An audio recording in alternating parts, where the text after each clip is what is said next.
जय सतनाम दोस्तों आप सभी ने जो है पंथी डांस करते कभी न कभी जरूर देखा होगा। पंथी डांस जो है हमारे छत्तीसगढ़ का एक लोक नृत्य है और यह लोक नृत्य जो है सतनामी समाज के लोगों द्वारा प्रमुख रूप से किया जाता है, जो कि परम पूज्य गुरु घासीदास बाबा जी को डेडिकेटेड है। लेकिन क्या आपको यह पता है कि पंथी डांस क्या है और इसकी शुरुआत कैसे और क्यों हुई? क्यों पंथी डांस जो है एक छोटा सा पंथी डांस, एक लोक नृत्य जो कि छत्तीसगढ़ के अलावा भारत देश में नहीं बल्कि विश्व के 64 देशों में अपनी प्रस्तुति दे आई है, नहीं ना? तो आइए आज की इस वीडियो हम जानते हैं हिस्ट्री ऑफ पंथी डांस एकदम गहराई से। तो चलिए वीडियो को शुरू करते हैं।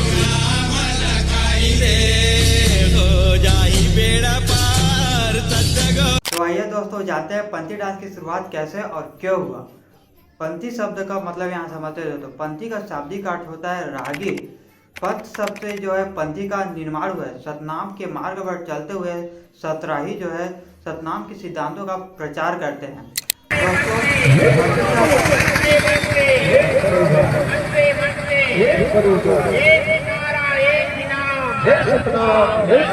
दोस्तों पंथी डांस की शुरुआत जो है क्रांतिकारी विचारधारा को लेकर हुई थी, जिसमें बाबा गुरु घासीदास जी के जीवन चरित्र, दर्शन, उनके द्वारा किए गए कार्यों, कुप्रथा का विरोध तथा मानव समाज में फैली अंधविश्वास और अन्य चीजों का विरोध एक पंथी नृत्य के माध्यम से, कला व प्रदर्शन के माध्यम से किया जाता है।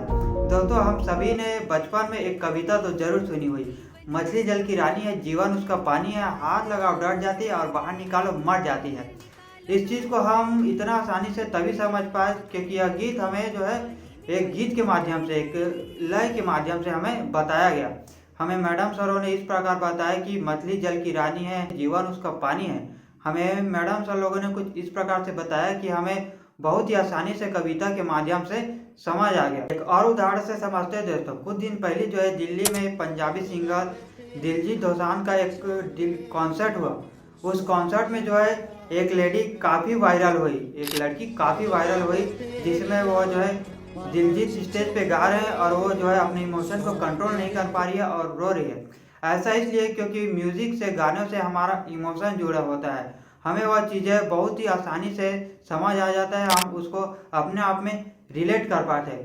ठीक उसी प्रकार चीज़ों को समझने के लिए जो है पंथी नृत्य की गीतों की स्थापना हुई। बाबा गुरु घासीदास जी के समय में समाज में छुआछूत, जात पात, ऊंच नीच, पाखंड, अंधविश्वास चरम सीमा पर था। बाबा गुरु घासीदास जी का मानना था कि मानव में कोई भेद नहीं होता, जात पात, ऊंच नीच या इंसानों द्वारा ही बनाया गया है। जात पात तो जीव जंतु में होती है, मानवों में नहीं। कोई भी इंसान रहे और सामाजिक रूप से समाज में समान हैसियत रखता है। आप कल्पना कर सकते हैं कि गुरु घासीदास बाबा जी के समय में कोई भी सार्वभौमिक संविधान नहीं होने के बावजूद उन्होंने मनखे मनखे एक समान का नारा, मतलब मानव मानव एक समान का संदेशा चलाया, नारा दिया मानव मानव एक समान का। यह संदेश को उन्होंने 1820 से लेकर 1830 तक काफ़ी जोर दिया और मानव मानव एक समान का नारा दिया। बाबा गुरु घासीदास जी जानते थे कि अज्ञानता ही प्रमुख समस्या है। जब तक लोग शिक्षित नहीं होंगे वह अपने अधिकारों से वंचित रहेंगे। इस मानव एक समान संदेश को लेते हुए आज भी सतनामी समाज के प्रमुख लोग व अन्य गायक लोग जो है मानव एक समान के संदेश को देते हुए सामाजिक विषमताओं को मिटाने का प्रयास करते हैं। दोस्तों बाबा गुरु घासीदास जी का मानव एक समान संदेश सबसे प्रमुख और बहुत ही बड़ा संदेश है, जिसका संदेश आज भी सतनामी समाज के लोगों द्वारा व अन्य कलाकार जो है छत्तीसगढ़ के इस गीतों के माध्यम से जो है प्रस्तुत करते हैं। उसमें से कुछ प्रमुख गाने बहुत ही आसानी से आप लोगों को समझ आ जाएंगे। मैं उनमें से कुछ गाने के लाइन आपको बताता हूँ, उनके मतलब को भी समझाता हूँ कि मानव एक समान कैसे है। तो सब आए एके घाट तक का मन खेके जात, मतलब सभी लोग एक ही जगह पे आए हैं, एक ही धरती में रहते हैं, तो मनुष्य में किस प्रकार का जात। मनखे है एके बरोबर, गुरु के बानी है कतना सुघर, मतलब मानव में एक समान है। बाबा गुरु घासीदास जी का यह वाणी कितना ही अच्छा है, ऐसा बताने का प्रयास किया जाता है। एके हवे पानी संगी एके हवे घाट, तहु मनके महु मनके फिर काहे के जात, मतलब एक ही पानी है, एक ही धरती है, एक ही सूर्य है, एक ही चंद्रमा है, दोनों एक ही धरती में रहते हैं, तो आप आस पास में आपस में जात पात कैसे हुआ। और एक बहुत ही अच्छा गाना है दोस्तों जो मेरा पर्सनली फेवरेट है, आप लोगों को ये भी एक बार जरूर सुनना चाहिए। तो उन सिंगर का नाम है जो है राधे श्याम खूटे जी। वो उन्होंने इतिहास हवे गवाही एक गाना है जो कि बहुत ही अच्छे से उसमें मानव मानव एक समान का संदेश उस गाना के माध्यम से दिया है। इतिहास वे गवाही आँखी खोल के देख, मन खे एक बरोबर, मन खे एक बरोबर, नहीं काही भेद। इतिहास वे गवाही आँखी तहु करियाज महु करिया, तहु गोरियाज महु गोरिया, फिर मानव मानव में कैसे के भेद, काहे के भेद, तोरो मलाली खून है, मोरो मलाली खून है। तो इस गीतों के माध्यम से दोस्तों जो है यह बताने का प्रयास राधे श्याम खूटे जी करते हैं और मानव मानव एक समान के संदेशों को आज भी जो है, आज भी जो लोग जो है पंथी नृत्य के माध्यम से, पंथी गीतों के माध्यम से जन जन तक पहुंचाने का कार्य कर रहे हैं। उन सभी का तो तहे दिल से धन्यवाद। और सभी जो है आप सब भी इन गानों को सुने और जन जन तक या जन मानव मानव एक समान का जागृति फैला। तो टॉपिक में वापस आते हैं गाइस और बढ़ते हैं अपने स्टोरी की तरफ। तो दोस्तों गुरु घासीदास बाबा जी का मानव मानव एक संदेश जो है बहुत ही 1820 से लेकर 1830 तक काफी जोर दिए। वो जानते थे कि जब तक मानव एक दूसरे में बटे रहेंगे वो लोग अपने हक अधिकार से वंचित रहेंगे। पुरुष फिर काबर बनोइया मन तेली कुर्मी नाई धोबी काची कलार मलार सोनार लोहार जसवाल चन्नाहो गबेल आदि आदि जात बना करके मैनखे में काबर भेद बनाई। इसलिए बाबा गुरु घासीदास जी ने सभी समुदाय के लोगों को जोड़ने का प्रयास किया और सामाजिक आर्थिक आंदोलन चलाया। मन के एक समान दोस्तों उनका प्रमुख आंदोलन है। दोस्तों उनका नारा जो है छत्तीसगढ़ी थे, मन के एक बराबर का संदेश दिया करते थे। इनका संदेश जो है छत्तीसगढ़ी में होने के कारण उस समय अंग्रेजी हुकूमती अंग्रेजी भाषा में होने के कारण जो है अंग्रेज इसको आंदोलन को समझ नहीं पा रहे थे। बाद में उन्होंने मन के एक समान का ट्रांसलेट करवाया और उनके बातों को समझने का प्रयास करे। ट्रांसलेट से पता चला कि अंग्रेजों की बाबा गुरु घासीदास जो है मन के एक समान की बात कर रहे हैं, मतलब सभी लोगों को समाज में समान अधिकार की बात कर रहे हैं और सभी के लिए रोजगार व समान अधिकार हैसियत की बात बाबा गुरु घासीदास जो है मन के एक समान के माध्यम से कर रहे हैं। तब गुरु घासीदास बाबा जी को जो है अंग्रेजी शासन ने 28 जून 1820 को जो है अपने पास नागपुर अपनी बात रखने के लिए मनवाए। बाबा गुरु घासीदास जो है छाता पहाड़ के मार्ग होते हुए नागपुर चले गए और वहां पास अंग्रेजी हुकूमत के सामने मन के एक समान के साथ ये 3 प्रमुख बातें उनके सम्मुख रखी गई। तो वो 3 बातें दोस्तों इस प्रकार थी। पहला था सबके लिए शिक्षा का अधिकार, दूसरा है दोस्तों सबके लिए जमीन व रोजगार का अधिकार और तीसरी बात है दोस्तों सबके लिए सुरक्षा व स्वास्थ्य का अधिकार। गुरु घासीदास बाबा जी अंग्रेजों को इस बात से सहमत कर 28 दिसंबर 1820 को गिरौदपुरी वापस आते हैं। और जब गिरौदपुरी वापस आते हैं बाबा गुरु घासीदास जी, तो उस समय बाबा गुरु घासीदास जी को सुनने के लिए करीब 2.5 लाख जनसंख्या गिरौदपुरी पहुंची थी। उस समय छत्तीसगढ़ की जनसंख्या जो है 5,71,900 कुछ थी छत्तीसगढ़ की टोटल जनसंख्या, मतलब आधा से ज़्यादा छत्तीसगढ़ जो है उनको सुनने देखने के लिए उस जगह पे आया था। यूं ही नहीं बाबा जी का संदेश पूरा छत्तीसगढ़ के घट घट में व्याप्त है। तो वह वापस आकर उस उपस्थित जन समूह को यह संदेश देते हैं और कहते हैं कि अगर आपको मेरे द्वारा लाए बातों का लाभ लेना है तो आपको मेरी 7 बातों को जो है मानना पड़ेगा। यही 7 बात जो है दोस्तों सतनाम के प्रचार जो है इस 7 सिद्धांत को मानते हैं और जन जन तक पहुंचाते हैं। यह 7 बात जो है सतनाम के लिए, सतनाम मार्ग को मानने वाले, सतनाम धर्म को मानने वाले इस सतनाम के 7 सिद्धांतों का प्रचार प्रमुख रूप से करते हैं। तो ये कौन सी 7 बातें थी जो उन्होंने उन उपस्थित जन समूह को सुनाया, उपदेश दिया? तो आइए जानते हैं थोड़ा विस्तार से कि वह कौन से संदेश थे जो सम्मुख समाज को दिए और उनके विस्तार से जानने का भी प्रयास करते हैं कि क्यों बाबा गुरु घासीदास जी ना। तो उसमें से सबसे पहला बात था दोस्तों शराब जुआ तथा नशा नहीं करना। दूसरा बात था दोस्तों जीव हत्या पर पाबंदी लगाना। और तीसरी बात थी दोस्तों जात पात के प्रपंच में कभी नहीं पढ़ना कि वह उस जात से है या इस जात से है, इस प्रपंच में कभी नहीं पढ़ने का। और चौथी बात थी दोस्तों मूर्ति पूजा करने से समाज में अंधविश्वास कुरीतियाँ पाखंड से अंधविश्वास से जो है मुक्ति दिलाना चाहते थे। उनका मानना था कि अपने घट के हृदय को अपने घट के अंतस के देवता को मनाना चाहिए। उसको लेकर एक पॉपुलर गाना भी है कि ए मंदिर व मक्का करे जइबो अपन घाटे के हृदय वाला मनइबो, ए मंदिर व मक्का करे जइबो। जैसे कृष्ण भगवान जी का मानना था कि मैं धरती के कण कण में बसा हुआ हूँ, वैसे ही जो है भगवान जो है आपके अंतस में बसा हुआ है, आपके अंतर आत्मा में बसा हुआ है। घट घट में जो है भगवान है, अपने अंतस के देवता को मनाइए, ऐसा उनका मानना था। और पांचवी बात थी दोस्तों गायों को जो है हल में जोतने से मना, मतलब नारी सम्मान को बढ़ावा देना चाहते थे। गाय जो है एक नारी जात है और उसे जो है हल के रूप में नहीं यूज करना चाहिए, नहीं चलाना चाहिए। और पांचवी बात थी दोस्तों दोपहर के बाद जो है हल नहीं चलाना चाहिए। दोपहर के बाद जो है हल नहीं चलाना चाहिए। दोपहर के बाद क्यों हल नहीं चलाना चाहिए, इस पे एक प्रमुख वो है टिप्पणी, तो इसको बताता हूँ कि दोपहर के बाद हल क्यों नहीं चलाना चाहिए। उस समय जो है दोस्तों दो प्रकार के किसान हुआ करते थे, एक कच्चा नांगर और दूसरा पक्का नांगर। कच्चा नांगर जो है दो बैल का किसान होता था और पक्का नांगर जो है 4 बैलों वाला होता था। तो 4 बैलों वाला किसान जो है उसको ज़्यादा लगान देना पड़ता था, इसलिए पहले 3 घंटे कच्चे नांगर में ही 2 बैल से और फिर से 3 घंटे कच्चे नांगर में ही। इससे आर्थिक रूप से उनको बचत हुई और आर्थिक मुक्ति मिला, इसलिए दोपहर के बाद हल जोतने से मनाही करते थे। दोपहर के बाद जो है खेतों में भोजन ले जाने पर भी मनाही करते थे। दोपहर के बाद जो है खेतों में भोजन ले जाने जाही पर मनाही करने वाला गौर करने वाला बात है दोस्तों।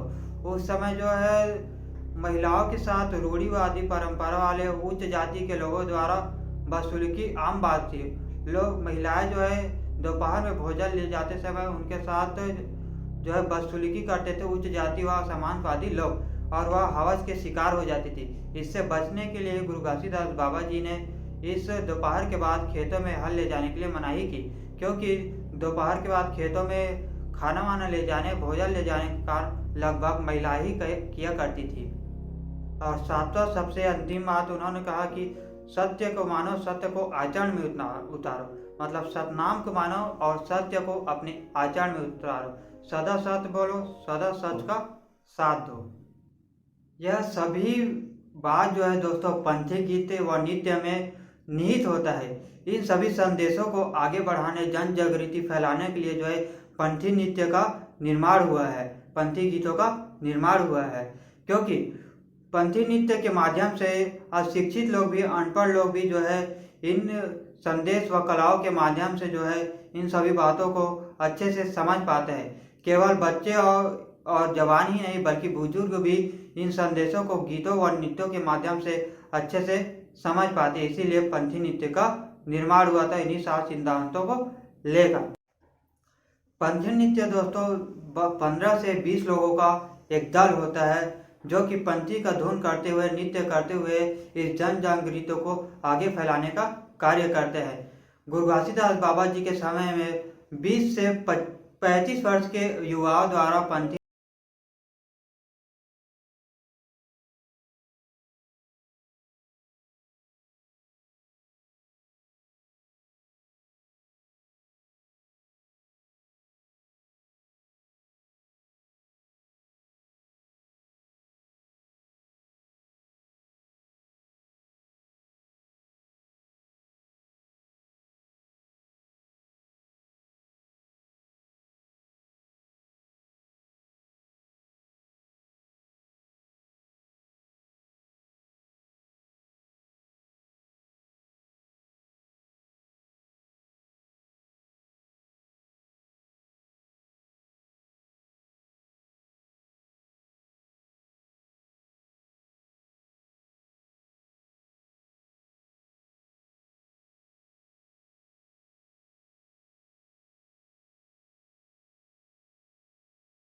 किया। उन्हीं में से एक है स्वर्गीय देवदास बंजारे जी, जिन्होंने छत्तीसगढ़ की इस लोक कला को विश्व के 64 देशों तक रंगमंचनीय द्वारा प्रसिद्ध किया और छत्तीसगढ़ महतारी का मान बढ़ाया। स्वर्गीय देवदास बंजारे जी पंथी नृत्य के सम्राट कहे जाते हैं। पंथी नृत्य के सम्राट कहे जाने वाले देवदास बंजारे जी का जन्म जो है 1 जनवरी 1947 को धमतरी ग्राम के सकरा में हुआ। वे दुर्ग में पले बढ़े और स्टील सिटी भिलाई में उनका ग्राम धनोरा में रहना बसना होता था। स्वर्गीय देवदास बंजारे जी बचपन से ही डांस के अलावा खेलों में भी रुचि रखते थे। वे कबड्डी में स्टेट चैंपियन थे। 1969 में उनके घुटने में चोट लगने के कारण उन्हें खेल से बाहर कर दिया गया, किंतु जिंदगी उनसे कुछ और कराना चाहती थी। एक बार उनके गांव में धनोरा गांव में लुम्हाडी का कोई पंथी पार्टी आया हुआ था, जो कि वाद्य यंत्रों के साथ कुछ गाने गा रहे थे, जिनमें से एक प्रमुख लाइन जो है स्वर्गीय देवदास बंजारे जी के दिल को छू गए, जो थी माटी के काया माटी के चोला कै दिन रही बे बता दे बोला। माटी के काया माटी के चोला कै दिन रही बे बता दे बोला। कै दिन रही। इस गाने का इस लाइन का मतलब है दोस्तों कि ये शरीर मिट्टी का है, ये तन मिट्टी का है, कितने दिन हमको इसमें रखना है, एक दिन तो हमें इस मिट्टी में जाना ही, ऐसा उस गाने के माध्यम से पूछा जा रहा है ईश्वर से। तो इस लाइन को सुनते ही जो है देवदास बंजारे जी की आंखों में आंसू आ गए। तभी उनके समीप खड़े एक साथी ने उनसे पूछा, क्या हुआ भैया, अब रोते क्यों हो, आप तो ठीक हो गए। तभी देवदास बंजारे जवाब देते हैं कि इस धरती पर आए हैं तो कुछ करके ही जाना है, कुछ नाम कमा के जाना है, और फिर क्या। उसके बाद से देवदास जी ने कभी पीछे मुड़कर नहीं देखा। उन्होंने अपने गांव में ही लड़कों को इकट्ठा कर, मोहल्ले में इकट्ठा कर एक पंथी पार्टी बनाई और उस पंथी पार्टी को गली गली मोहल्ले में जाकर प्रस्तुत करने लगे। अपनी नृत्य की कलाएं को अलग अलग कलाओं के माध्यम से, करतब के माध्यम से प्रसारित करने लगे। इस तरह ईयर 1972 में, मतलब 1972 में स्वर्गीय देवदास बंजारे जी की टीम ने बाबा जी की जन्मस्थली गिरौदपुरी में बहुत बड़ा मेला लगा था, जिसमें उन्होंने अपनी प्रदर्शन को दिखाया तो सभी के मुंह से हिप हिप हुर्रे का आवाज आने लगा। उनकी कला को देखकर, उनकी इस नृत्य को देखकर उस समय के तत्कालीन अविभाजित मध्य प्रदेश के तत्कालीन मुख्यमंत्री पंडित श्री श्यामचरण शुक्ल जी ने उन्हें स्वर्ण पदक से नवाजा। यह वह समय था जब उनके सफलता की सीढ़ियों में रफ्तार आने लगी। छत्तीसगढ़ में समाचार पत्रों के माध्यम से भी उनकी टीम को काफी प्रसिद्धि मिलती गई। इस तरह 26 जनवरी 1975 को छत्तीसगढ़ व इस्पात संयंत्र का प्रतिनिधित्व करते हुए देवदास बंजारे जी की टीम ने दिल्ली के गणतंत्र दिवस पर अपनी प्रस्तुति दिखाई। इस प्रस्तुति को देखकर उस समय के तत्कालीन राष्ट्रपति महामहिम फखरुद्दीन अली अहमद ने जो है उनको स्वर्ण पदक से 21 मई को बुलाकर राष्ट्रपति भवन बुलाकर स्वयं अपने हाथों से उनको स्वर्ण पदक से नवाजा। राष्ट्रपति फखरुद्दीन अली अहमद जी से स्वर्ण पदक लेने के बाद जब स्वर्गीय देवदास बंजारे जी की टीम वापस आई, तब उन्हें सुप्रसिद्ध नाट्य निर्देशक हबीब तनवीर जी का, उन्होंने अपने एक नाटक चरणदास चोर नामक एक नाट्य में उनकी पंथी पार्टी, उनकी दल को सम्मिलित किया और यहाँ से शुरू हुई उनकी यात्रा। इसी के साथ उन्होंने यूरोप, ब्रिटेन, कनाडा जैसे अन्य देशों में जो है छत्तीसगढ़ की इस लोक कला को वैश्वीकरण के रूप में प्रसारित किया। स्वर्गीय देवदास बंजारे जी छत्तीसगढ़ के एकमात्र ऐसे कलाकार थे जिन्होंने विदेशों मंचों पर अपनी सांस्कृतिक कला को फैलाने का शुभ अवसर प्राप्त किया। गुरु घासीदास जी के संदेशों को विदेशों तक पहुंचाने में जो है स्वर्गीय देवदास बंजारे जी का बड़ा योगदान रहा। उन्होंने अपनी मंचीय प्रस्तुति के माध्यम से बाबा जी के संदेशों को विश्व के 64 देशों तक प्रसिद्धि दिलाई और गुरु घासीदास जी के संदेशों को विदेशों तक पहुंचाया। 26 अगस्त 2005 को सड़क दुर्घटना के कारण स्वर्गीय देवदास बंजारे जी का देहांत हो जाता है और छत्तीसगढ़ महतारी को एक महान सपूत को खोना पड़ता है। हम सदा आभारी स्वर्गीय देवदास बंजारे जी को, जिन्होंने छत्तीसगढ़ के गुरु घासीदास बाबा जी के संतों को संदेशों को विदेशों तक फैलाया।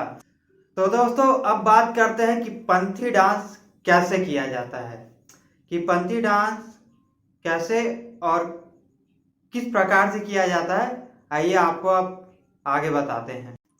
दोस्तों पंथी डांस में जो है 10 से 15 लोगों की एक टीम होती है, जिसमें एक उसमें से प्रमुख होता है। और अगर इनकी गेटअप की बात करें तो वे पंथी नृत्य वाले अपने वह शरीर पे एक सफ़ेद का धागा जिसे जनेऊ करते हैं, माथे पे सफ़ेद का चंदन, गले में कंठी माला और कमर से लेके घुटने तक सफ़ेद की धोती और पैरों में घुंघरू होता है। ये सभी जो है एक पंथी नृत्य के गेटअप में शामिल होता है। पंथी नृत्य में दोस्तों कुछ वाद्य यंत्रों का भी उपयोग किया जाता है, जिसमें किसे मुख्य रूप से मांदर, झांझ, झुमका व घुंघरू शामिल होता है। इनमें दोस्तों मांदर वादक जो मांदर बजाता है और गायक, ये ही आधार है पंथी गीत पंथी नृत्य का।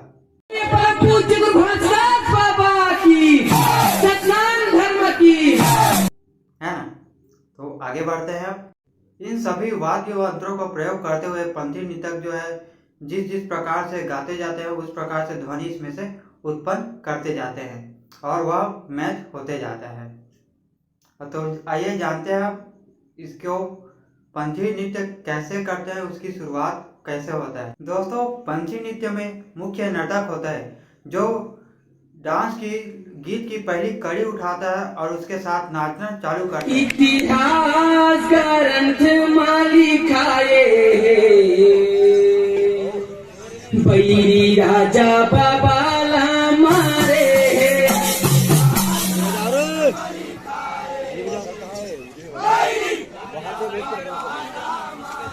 ये राजा बाबाला मारे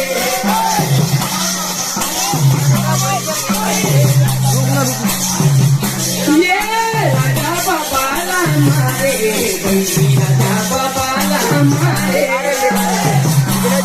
उसके साथ ही साथ जो है गीतों को दोहराते हुए बाकी नर्तक भी पीछे पीछे फिर उसी को दोहराते हुए नाचना चालू करते हैं। प्रारंभ में जो है गीत, संगीत और नाच की स्थिति धीमी होती है। जैसे जैसे लेकिन वाद्य यंत्रों की गति में तेजी आती है, वैसे वैसे डांस भी तेजी से करनी पड़ती है। ये राजा बाबाला मारे बैरी राजा बाबाला मारे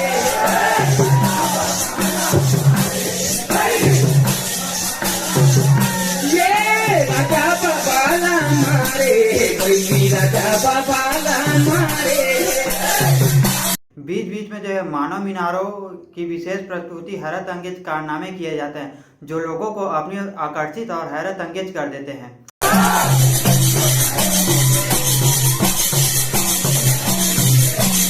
ये 1860 ईस्वी में गुरु मोराए मुंगे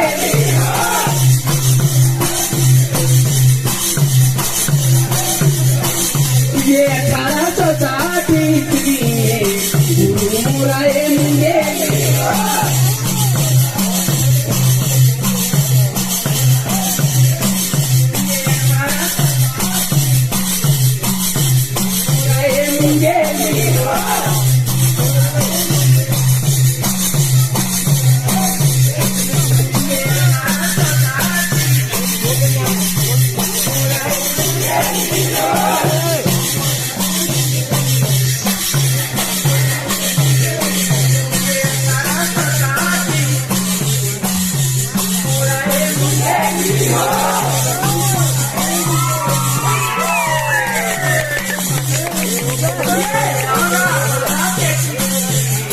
इसी तरह बीच बीच में जो है बाबा गुरु घासीदास जी के संदेशों को बीच बीच में आ और बाबा गुरु घासीदास की जय बुलाया जाता है। इस तरह लोग इस कारनामे को देखकर पंथी नृत्य की गति और तेजी को देखकर संभलता नहीं उनसे, वह उनमें मग्न हो जाते हैं। इस तरह जो है पंथी डांस किया जाता है। अभी के समय में पंथी डांस में काफ़ी बदलाव आ चुका है। पहले के वेशभूषा और अभी के वेशभूषा में अभी जो है चमकीले वस्त्र, पीले कलर के वस्त्र ऐसे धारण कर हुए, पर इसमें भी कोई दिक्कत नहीं है। पहले की तुलना अभी भी पंथी डांस बहुत ही अच्छे से किया जाता है। तो दोस्तों, आप लोगों को यह जानकारी हिस्ट्री ऑफ पंथी डांस शुरू से लेके अंत तक कैसा लगा हमें कमेंट करके बताएं, और चैनल के माध्यम से इस सतनाम संदेशों को मैंने बताने का प्रयास किया है, तो उसके लिए कमेंट में जय सतनाम लिखकर इस वीडियो को ज़्यादा से ज़्यादा शेयर करें। अगर कहीं पर किसी भी प्रकार की त्रुटि हो गई हो तो अपना बेटा भाई समझ के क्षमा करना और कमेंट में जय सतनाम जरूर लिखना। बहुत जल्द मिलते हैं नेक्स्ट वीडियो के साथ, तब तक के लिए बाय बाय, जय जवाहर, जय छत्तीसगढ़, जय सतनाम। और हाँ गाइस, 17 दिसंबर को हमारे कोरबा जिले में भी भव्य सतनाम शोभा यात्रा है, जिसमें हम सभी साथी को बढ़ चढ़कर बाबा गुरु घासीदास जी के मानव मानव एक समान के संदेश को सफल बनाना है और आगे बढ़ाते रहना है। तो आप सभी से निवेदन है कि सभी संगी साथी हाथ में झंडा लेके निकलेंगे। संगी साथी भेदभाव रहेगा नहीं रहेगा, जाति पाति निकलेंगे भव्य सतनाम शोभा यात्रा में 17 दिसंबर। तो आप सभी आमंत्रित हैं, कृपया करके मेरे साथ आने का जरूर कष्ट करें। सहायक गुरु सतनाम, जय सतनाम। बहुत जल्द मिलते हैं नेक्स्ट वीडियो में, तब तक